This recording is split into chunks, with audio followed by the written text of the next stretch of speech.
Du coup, Grégory, tout à l'heure en plénière, on a abordé la question du corps qui est venu. Laetitia qui est venue sur scène, après avoir partagé que sa peur c'était celle de mourir. En tout cas, c'est l'expérience qu'elle faisait.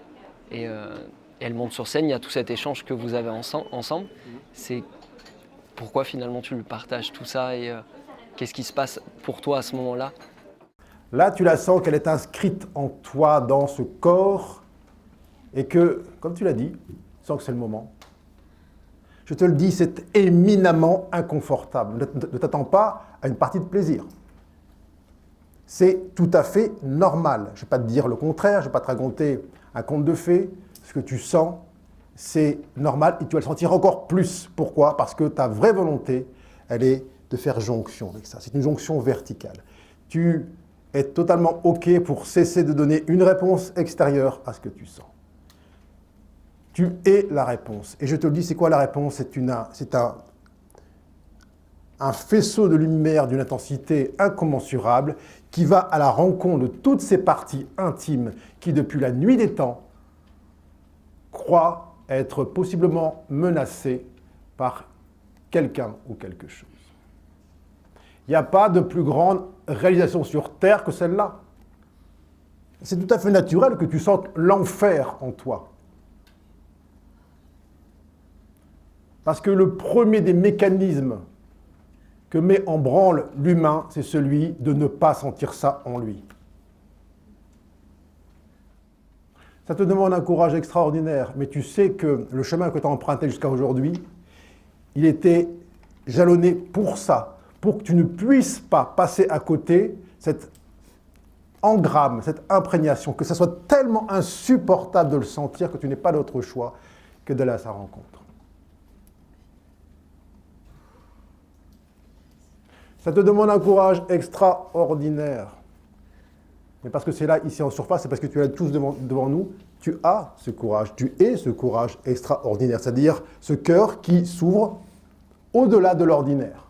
C'est quoi l'ordinaire? C'est « j'aime pas sentir ça, je remonte vers le haut, je cherche une réponse à l'extérieur ». Tu as ce courage extraordinaire, ce cœur en action extraordinaire qui, de manière opposée ou différente de l'habitude, eh bien, se plonge dans cette profondeur, dans cette apparente noirceur. C'est un voile qui est là, qui te paraît immensément épais, immensément hostile, mais derrière lequel il y a ta nature véritable, qui est, elle, totalement soulagée de toute idée là, de rétrécissement, de fin, de fermeture, et ainsi de suite. Ce que tu as accompli pour toi, tu le fais pour tout le monde. Tu le sais parce qu'il y a toute l'humanité qui est inscrite en toi. Je perçois très bien ce qu'elle ressent, qui est profondément inscrit dans le corps, dans tous les corps humains, hein, pas dans le sien en particulier, mais son élan actuel, en tout cas qui est depuis plusieurs années, eh bien, il va éclairer ces parties là, inscrites dans le bas du corps qui résonnent avec l'idée de l'instinct de survie. Son courage est tel que c'est comme si elle orientait une espèce de lumière verticale puissante dans toutes ces cellules là qui résonnent encore avec cette fréquence-là.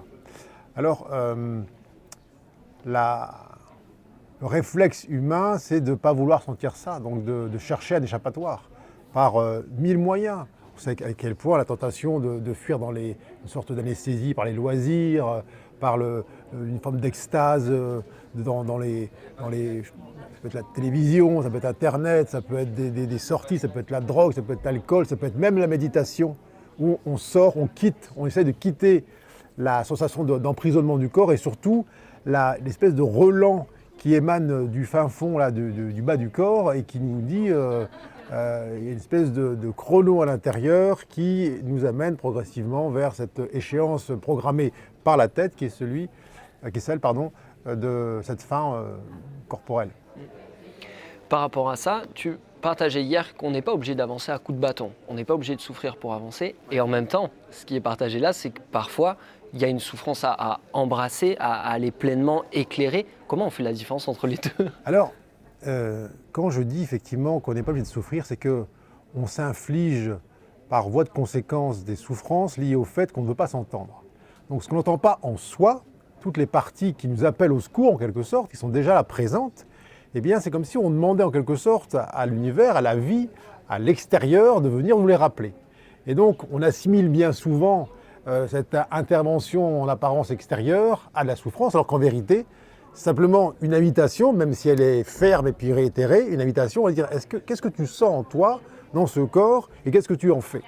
Alors pendant de longues années ou de longues expériences, on va demander aux autres de faire le job à notre place, c'est-à-dire d'aller prendre soin de tout ça, de nous aimer, de nous cajoler, de nous anesthésier par mille moyens.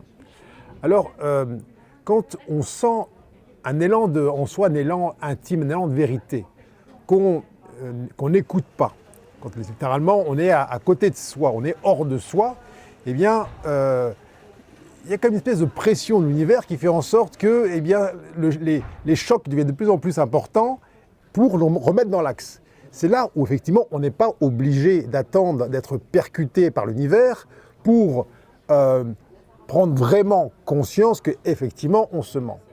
Ça c'est la première strate. Est-ce que j'ai besoin de vivre une situation conflictuelle dans mon travail, dans mon couple, dans ma vie de tous les jours pour accepter de voir que le chemin que j'emprunte est celui de la peur et du déni de soi.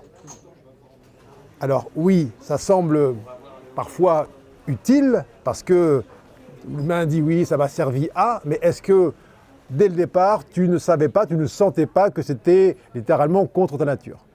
Alors après, ça c'est un aspect.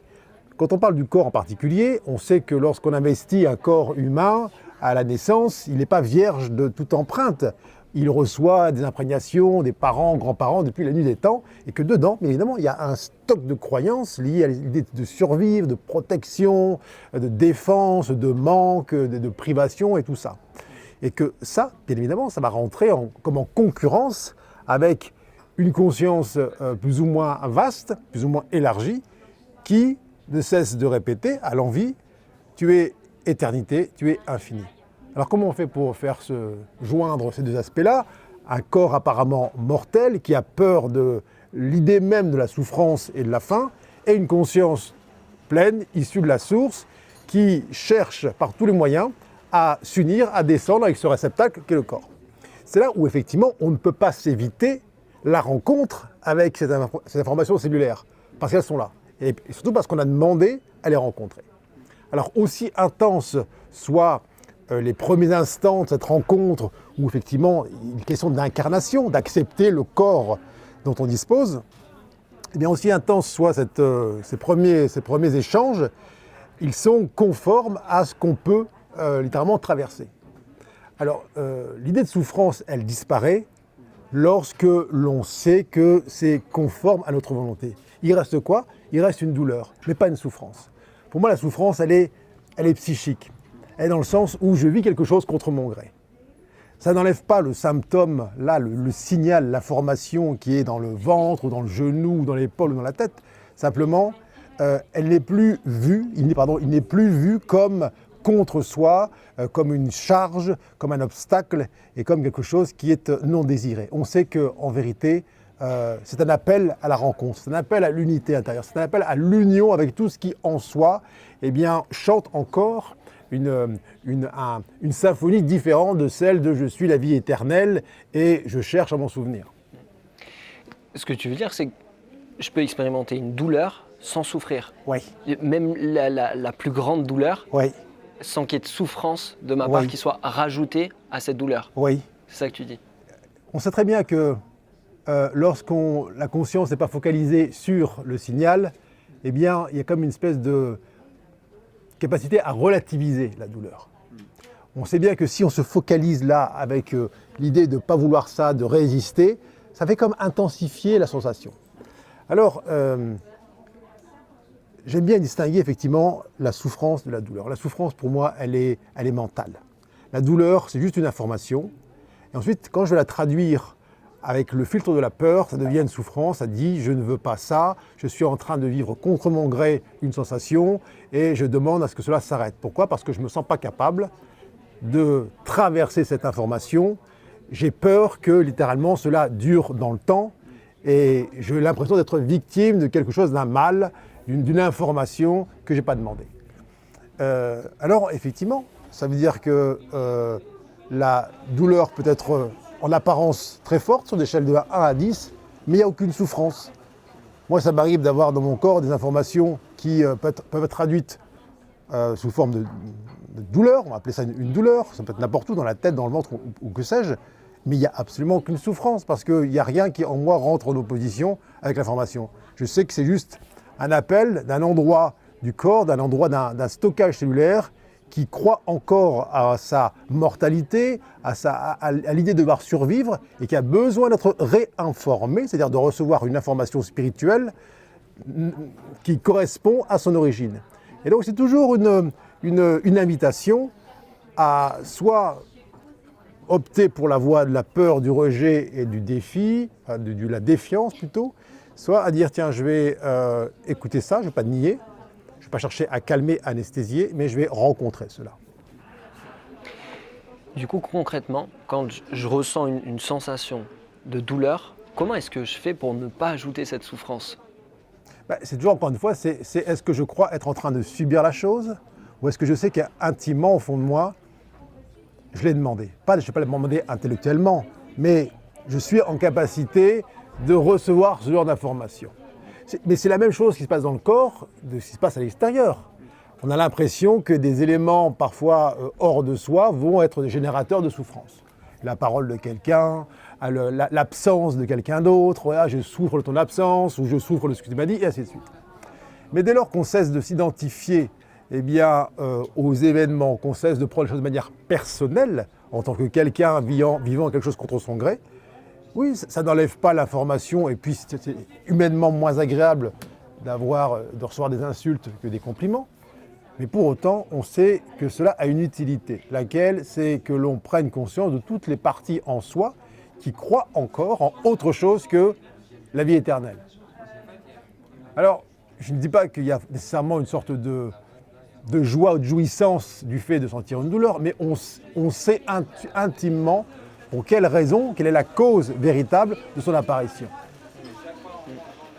Et donc la proposition, c'est, quand il y a cette sensation de douleur, à nouveau d'aller chercher une réponse verticale plutôt qu'une réponse horizontale. Oui, alors, ça n'empêche pas qu'il y ait une infinitude de paliers et que lorsque notre capacité à accueillir la douleur est supplantée, dépassée par le signal lui-même, on a tout à fait le droit, c'est OK, d'utiliser une béquille, soit un médicament, un conseil médical, n'importe quoi. Mais qu'on ne se trompe pas, qu'on sache bien qu'effectivement, c'est une béquille et qu'un jour ou l'autre, il faudra réapprendre à marcher sans.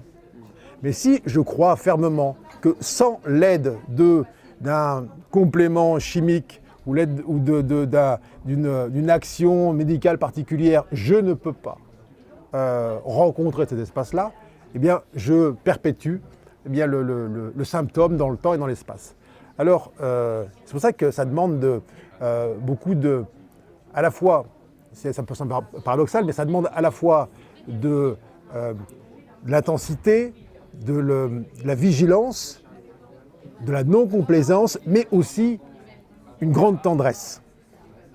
Parce que l'on sait que ce corps a tellement été habitué à chercher une solution horizontale à l'ensemble des symptômes dont il semble être le réceptacle, que le réflexe, là, avant qu'il soit orienté vers l'intérieur, vers cette verticalité, eh bien, il est surtout dirigé vers le dehors.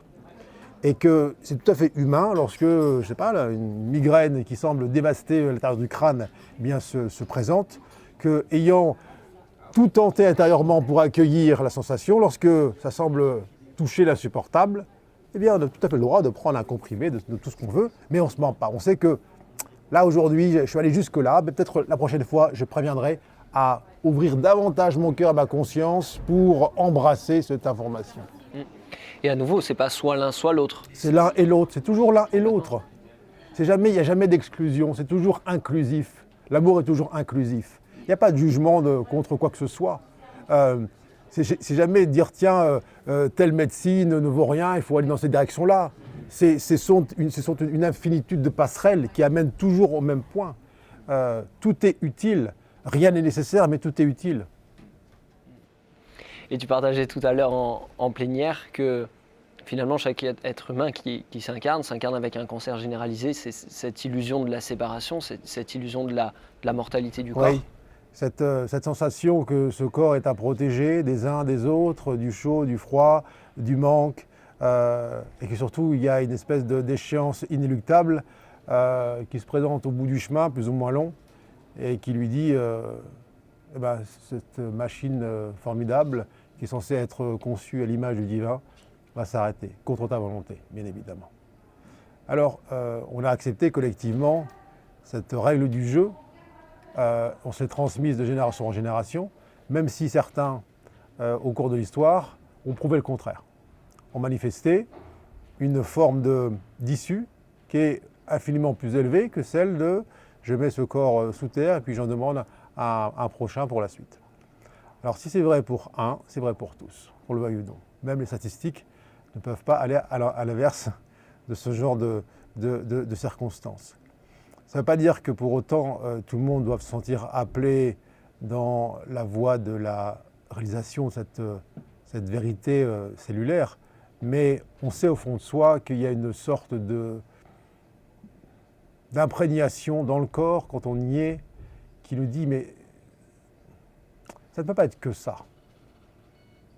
Vous allez regarder autour de vous des gens qui semblent se faner à grande vitesse. Quand on dit qu'à partir de 18 ans, le corps humain commence déjà à dépérir. J'ai toujours trouvé ça contre nature. Pourquoi ce ne serait pas dans l'autre sens? C'est-à-dire que, eh bien, comme une fleur qui vit son épanouissement, alors bien sûr qu'il y a en quelque sorte un certain nombre d'expériences à accomplir sur le plan terrestre avant d'en arriver à cette conscience-là, et que, bien évidemment, certains corps sont utiles et utilisés pour des expériences, on va dire, limitées. Parce qu'il y a l'apprentissage du corps, et puis il faut tester, voilà, on gagne en sagesse à travers l'incarnation. Mais lorsque certaines couches d'incarnation, certains apprentissages, certaines marches ont été franchies, eh bien, on sait bien que on doit placer ce corps au service d'une cause plus haute, plus élevée, qui n'est pas simplement constater jour après jour à quel point ce corps nous dessert dans notre élan à rendre réelle, manifeste la vie éternelle en nous. Et lorsque l'on réapprend à ce corps à quel point il n'est pas séparé de son Créateur, à quel point il n'a jamais été coupé de sa source, eh bien, il y a deux sons à l'intérieur. Il y a des pleines cellules qui pétillent, qui sont infiniment joyeuses d'être reconnues dans leur nature originelle. Et puis, il y a tout un paquet de cellules qui disent « mais moi, j'ai appris tout l'inverse. Moi, j'ai été témoin de tout l'inverse. Moi, à chaque fois que je me suis approché d'une flamme, j'ai eu mal. Chaque fois qu'un objet contondant s'est approché de moi, j'ai senti une pression de laquelle j'ai voulu me dégager. » Alors, on sait que ces deux mouvements, apparemment contradictoires, existent en nous. Et il y a un choix à faire. Lequel je choisis?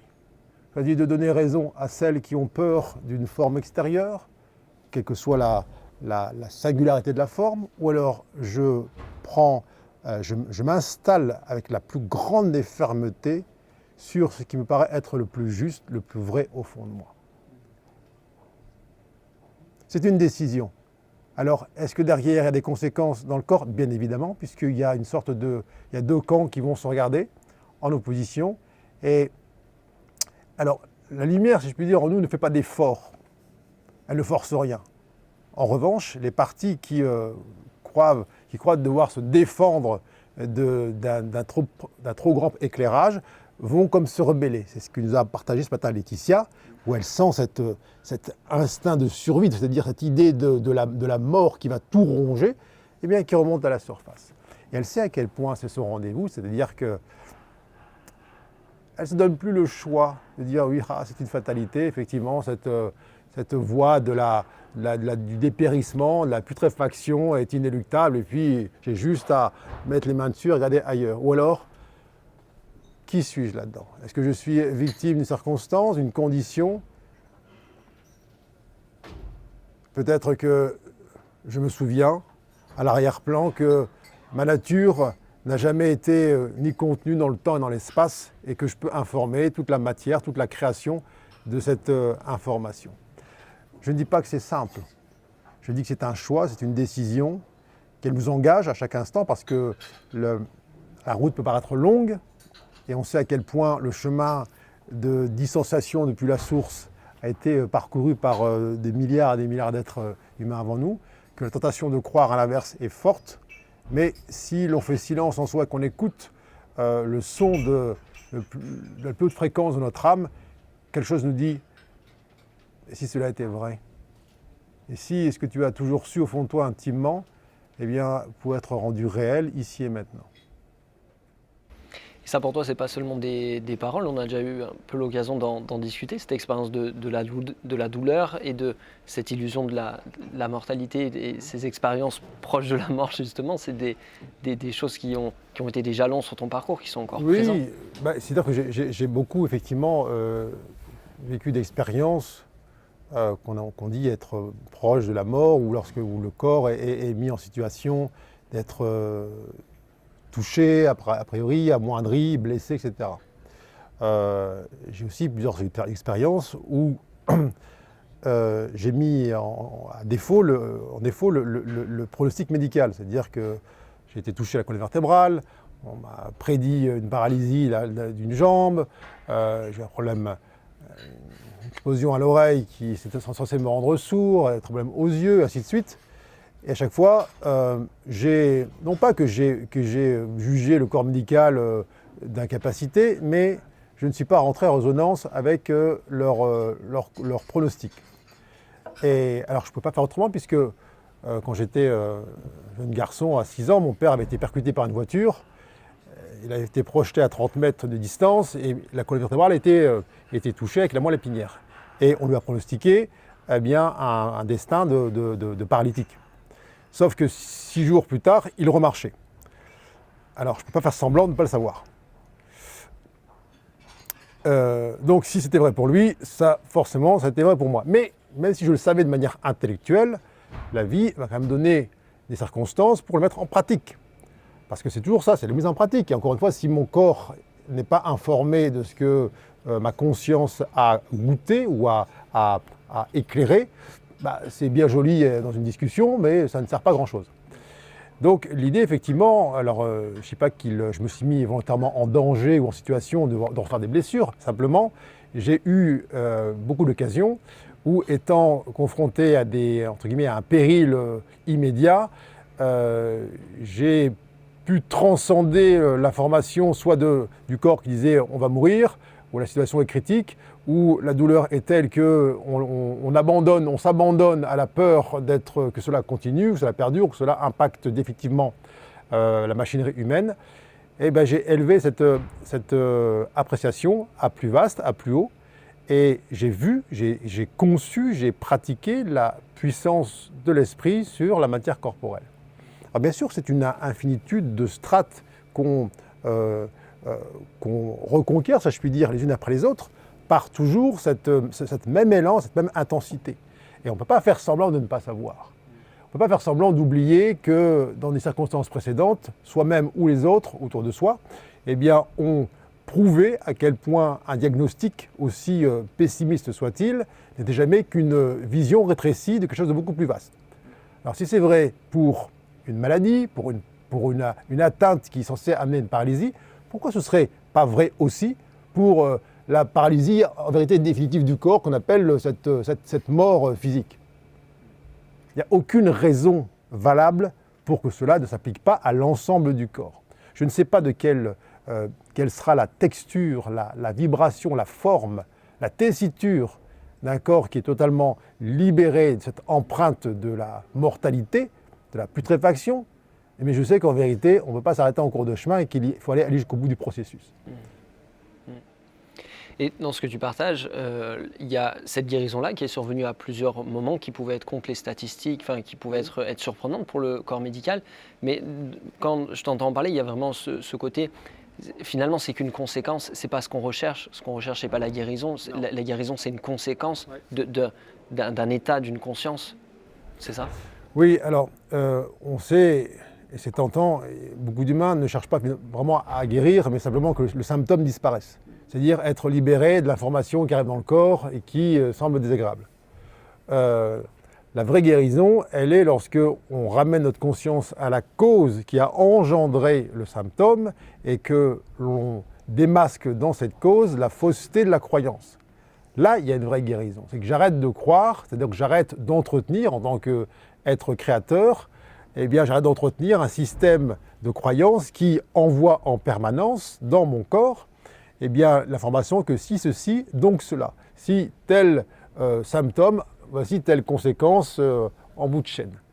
Alors quand je parle de vigilance, ça veut dire qu'à chaque fois qu'un symptôme survient, et peut être très très réaliste et même observé de manière clinique, un symptôme survient, eh bien, il s'agit à chaque fois de remonter à la cause, je veux dire en esprit, c'est-à-dire la croyance originelle qui permet sa survenue, l'observer, la regarder et de prendre une décision.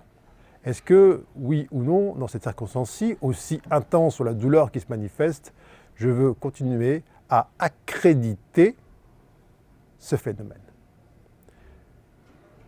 C'est quoi la difficulté? C'est que parfois la douleur est tellement intense qu'on va chercher hors de soi une solution temporaire.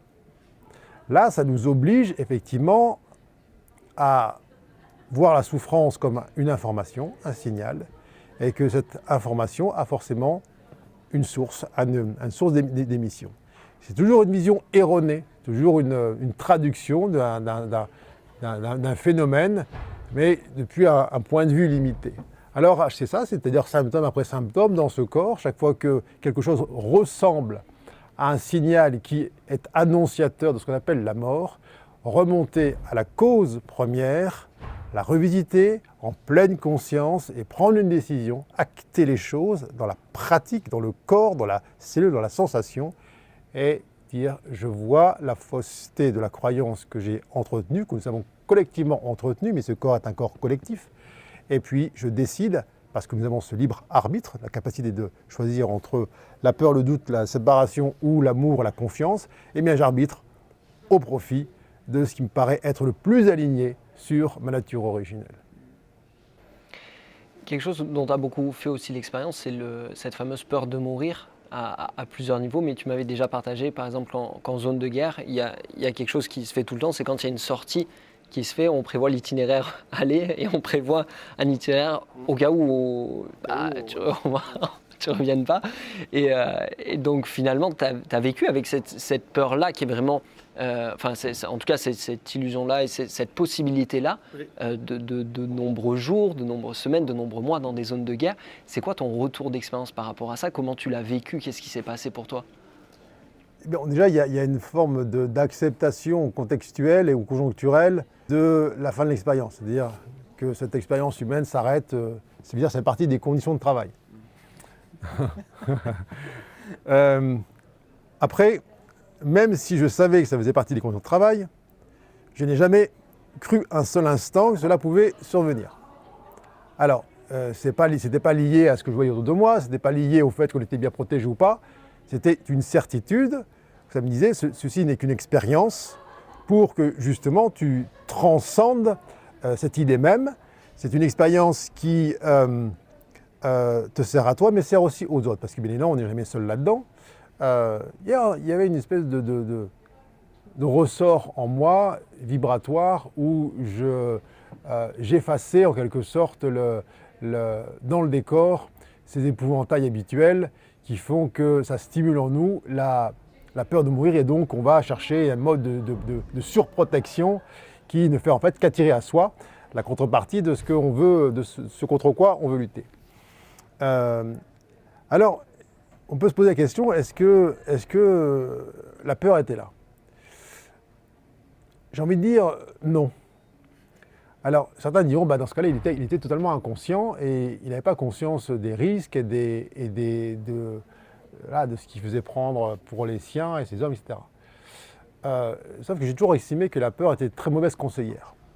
Et que le fait que, là, dans ces itinéraires, notamment l'Afghanistan, qui étaient décidés pour l'aller ou le retour, si j'écoutais la peur en tant que conseillère en tant que guidance dans ce décor-là, eh bien, elle me ferait faire des choix littéralement contre nature, c'est-à-dire des choix mortels.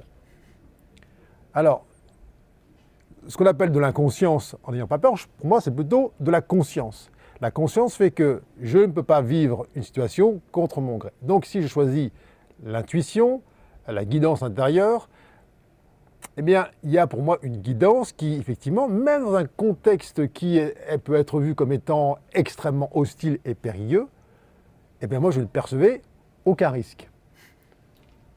C'est ça la subtilité du processus.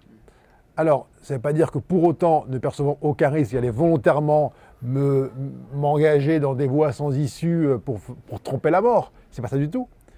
C'est que je savais que l'expérience ne se plaçait pas dans cette dimension-là. Ce n'était pas eux contre nous ou moi contre les autres, etc. etc. C'était une mise en pratique. Parce que c'est très facile, finalement, d'écouter son intuition lorsque autour de soi, la vie est tranquille, est belle, il y a des petits enfants qui courent, j'écoute mon intuition, je vais là-bas. Mais est-ce que c'est aussi applicable? Est-ce que le corps est aussi d'accord lorsque autour, les voitures explosent, il y a des attentats? Est-ce qu'il n'y a pas une tentation extrêmement forte pour ce coup-là, ne pas écouter l'intuition, mais écouter ce que disent les informations, ce que disent les autres, ce qu'on dit les autres, ceux qui sont passés avant, ce que dit la tête, c'est plus sûr par là que par là? C'est très tentant, mais ça, c'est la fuite, ça, c'est l'écueil. Et donc, en l'occurrence, moi, la mise en pratique, c'était OK. Ma tête voudrait passer par là, ou faire ci, ou écouter ce que disent les uns et les autres. Que dit mon cœur? Me dit, c'est par là. Même si ma tête ne comprend pas le sens de l'itinéraire, c'est ainsi. Alors d'ailleurs, cette intuition, cette guidance-là peut être révélatrice en amont des circonstances. Je me souviens, le 3 juillet 2012, je ressens l'intuition forte de dire demain, on ne sort pas du camp. La question qui m'est posée, c'est pourquoi? J'ai dit, je ne sais pas. Là, je ne sais pas. Ça me dit, demain, on ne sort pas du camp. 4 juillet 2012, le lendemain, une explosion gigantesque, quelques dizaines de mètres de l'enceinte du camp, toutes les vitres qui explosent, et j'ai la réponse. Voilà pourquoi on ne sort pas aujourd'hui. Voilà pourquoi hier, je vous ai dit, on ne sort pas aujourd'hui. Ma tête ne savait pas à l'avance. Mon cœur savait. Alors, est-ce qu'on peut expliquer ça de manière rationnelle? Non, jamais. Aucune explication ne sera suffisante pour ça. Mais je veux quand même entendre que cet aspect-là, notamment dans le domaine militaire, est bien plus admis que d'aucuns voudraient le croire. Le chef d'état-major des armées m'a même adressé une lettre dans laquelle il écrit noir sur blanc que grâce à mon intuition, etc., etc., etc. Et donc j'estime que quand le chef, le patron suprême des forces militaires parle d'intuition, et que cette intuition, eh bien, elle est au service de la mission, il y a quand même de beaux espaces qui ont été rencontrés. Et ce que tu partages là, c'est encore un autre niveau d'expérience, c'est qu'il peut y avoir la peur de mourir pour soi, mais il peut y avoir aussi la peur que d'autres meurent. Et ça, on peut le retrouver par exemple dans une cellule familiale, etc. Mais par exemple, quand toi, dans cette zone de guerre-là, tu as que tes choix, il y a une partie où tu as la responsabilité aussi de choix d'autres personnes. Tu vas indiquer on fait ça, on fait ça. Comment tu vis ça? Alors, il faut savoir une chose, c'est que la peur se communique. Il y a beaucoup de chefs dans tous les domaines, civils ou militaires, qui adorent transférer leur peur sur leurs subordonnés. Ça met une pression de dingue, ça fait prendre des décisions irraisonnées et ça fait commettre des actes inconsidérés. L'un de mes adjoints directs en Afghanistan m'a dit plus tard, il m'a dit avec toi, tout était simple. C'est pas que c'était simple au sens factuel du terme, c'est qu'il y avait une simplicité liée au fait que je ne leur transmettais aucunement cette vibration de peur qui fige les sens, qui anesthésie l'intuition. C'est en ça que je dis la peur est mauvaise conseillère, parce qu'elle nous prive de notre subtilité. Elle nous focalise sur la forme, sur ce que nos 5 sens sont capables de percevoir, et en plus, elle rétrécit le champ de vision. Le fait de se fier sur cette intuition, eh bien, partage en quelque sorte, offre à l'entourage, aux autres, cette même qualité de présence et de regard. Alors, plutôt que d'y voir une forme de potentielle irresponsabilité, au contraire, ça élève chacun à cette dimension véritable où on sent que la vraie sécurité, elle est dans cette verticalité, dans cette présence à soi et dans ce relâchement, cette détente. Alors, ce n'est pas forcément naturel parce que lorsqu'on est harnaché comme un porte-avions, on a l'impression que c'est ça qui va nous préserver.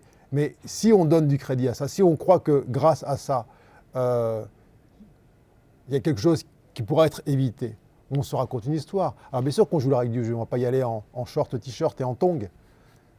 Simplement, on ne se prend pas au jeu. Et que si là, on est encore tenté de revêtir une deuxième couche sur le gilet pare-balles, on sait que comme la béquille pour celui qui a mal à la tête, qui va prendre un comprimé pour comprimer, ou un cachet pour cacher, eh bien, c'est juste un subterfuge. Le temps que l'on soit de nouveau capable de se fier totalement à la foi en soi, à la confiance en soi.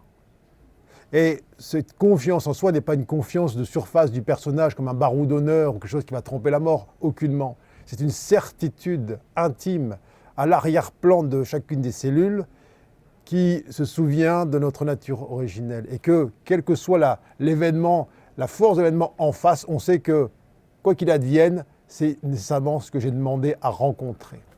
Donc il n'y a jamais d'imprévu en vérité. Il ne peut pas y avoir d'imprévu. C'est toujours imprévu pour la tête. Mais puisque c'est vibratoire, c'est une information qui est partagée dans l'instant présent, à chaque nanoseconde, il n'y a jamais d'imprévu. C'est toujours imprévu, c'est-à-dire non vu en avance pour l'œil humain.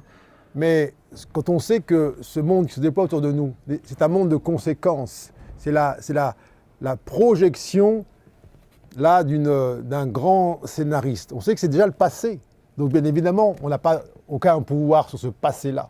Le vrai présent, il est en soi. C'est quelle réalité je crée à chaque instant. Et donc, si je choisis en moi de valider un scénario de peur, de fin, de terminaison, de cataclysme, bien évidemment, je vais, pas tout de suite maintenant, mais dans la seconde qui suit, demander à voir ce que j'ai choisi. Donc, je vais demander à prendre ma responsabilité. Quelle réponse j'ai offert à ce que j'ai senti en moi. Et puis la tête va utiliser ça comme une validation. Ah, j'avais raison d'avoir peur parce que regarde ce qui s'est passé. J'avais raison de m'inquiéter. Regarde ce qu'on m'a annoncé pour ma douleur dans la hanche. Et ainsi de suite, à l'infini. Le mental va utiliser une conséquence d'un choix de pensée pour renforcer une croyance. Alors que l'âme, la conscience, va aller examiner la cause pour défaire, démanteler une conséquence là d'un choix erroné initial. Mais alors concrètement, comment est-ce que chacun peut accéder à cette certitude-là ? Alors ça passe vraiment par la mise en pratique quotidienne. On sait dans quel domaine de l'existence on a tendance à se réfugier dans la peur, à choisir la peur comme conseillère. Dans plein de domaines, dans le travail, dans le relationnel, dans un couple, pour soi, dans le corps, dans toutes les strates. Alors la peur ne va pas disparaître par un claquement de doigts ou parce que simplement on le désire. Ça demande de réinformer le corps, c'est-à-dire de tous les circuits neuronaux qui ont été empruntés là par la fréquence de la peur. Il faut y faire circuler à l'intérieur une fréquence neuve, plus élevée, une nouvelle information. Donc ça demande effectivement, quand on prend conscience que nombre de nos choix ont été fondés sur la peur, lorsque la vie nous renvoie des situations analogues, elle dit alors quel choix tu fais aujourd'hui ? Alors la tête dira par habitude, ma zone de confort fait que j'ai choisi la peur comme conseillère, donc j'ai écouté ma peur pour ne pas emprunter ce chemin-là ou emprunter celui-ci en particulier.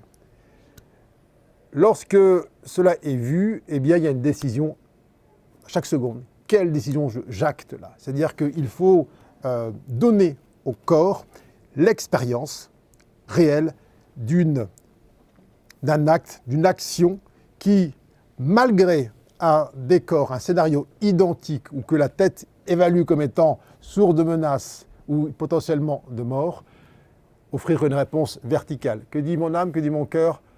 Tremble, mais avance. Oui, mais tremble, mais avance. Tremble, mais avance. Et à chaque pas que je fais, le scénario devant moi qui semble funeste disparaît au fur et à mesure que je cherche à le rejoindre. C'est exactement comme un spot de lumière qui dit tiens, je vais aller éclairer cette zone là-bas. Alors il essaie d'aller éclairer l'ombre, et plus il avance, mais il dit je ne comprends pas, l'ombre disparaît. Eh oui, mais elle ne peut disparaître que si tu commences à la rejoindre. Tant que tu éclaires de ce côté-là et que tu attends que là-bas ça s'éclaire tout seul, jamais ça disparaît. Donc c'est une mise en pratique. Et se rendre compte finalement, c'est-à-dire prendre conscience dans le corps, par la pratique, que cette lumière que nous sommes, elle a besoin de réinformer la matière, la nôtre et bien sûr cette terre en particulier, par la pratique, par l'expérience. Et ce qui est vrai dans l'infiniment grand est vrai dans l'infiniment petit, ce qui est vrai dans le corps est vrai dans la vie de tous les jours. Mais tant que l'on considère des espaces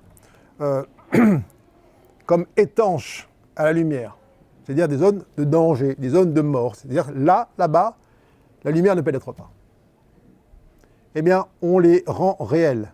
Pour les rendre irréels, c'est-à-dire voir leur futilité, voir leur irréalité, voir l'illusion qui les sous-tend, eh bien, il est question là d'agir avec courage, c'est-à-dire avec le cœur en action, et de se rendre dans ces espaces. Alors, ces espaces-là, je ne parle pas nécessairement d'espaces de guerre. On a tous potentiellement en soi des espaces de guerre. On va être en guerre contre le voisin, contre les parents, contre l'enfance, contre l'idée qu'on a de soi, contre une hypothèse future. Bref, un espace où c'est tout sauf en paix. Eh bien, que dit la vie ? Dit, c'est un espace là où tu n'es pas présent. C'est-à-dire la lumière que tu es ne s'est pas rendue. Au sens, elle n'a pas déposé les armes. Eh bien, ce sont des espaces dans lesquels on doit se rendre.